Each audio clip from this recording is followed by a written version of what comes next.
My name's Jake Rosen. I've generally identified as a Republican for as long as I've been interested in politics. I do support sending more aid to Ukraine. We have pre-standing treaties with them to help them in the case of military incursions on their borders. I think if the Russians were to prevail in Ukraine, it would not only show just how much of a resolve we have to actually defending our values and defending our allies. With China, for instance, if they are dead set on the reunification path, it could give them a little bit of a blueprint of what to expect.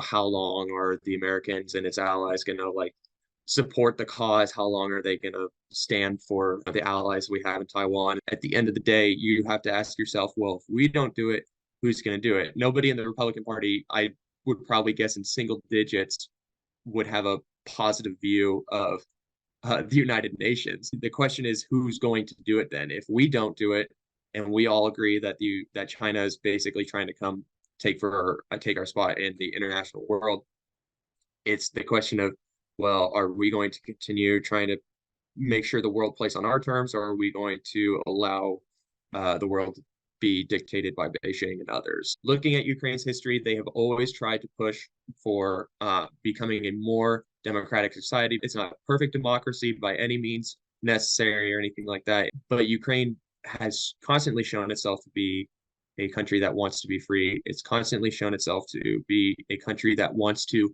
sit outside of the Russian sphere of influence. If the people in the Republican Party want to make sure that the United States stays safe, wants to make sure that freedom is still possible in the world, wants to make sure that the world can have a international system that is favorable to us, but also is favorable to the values that we uphold and we hold dear.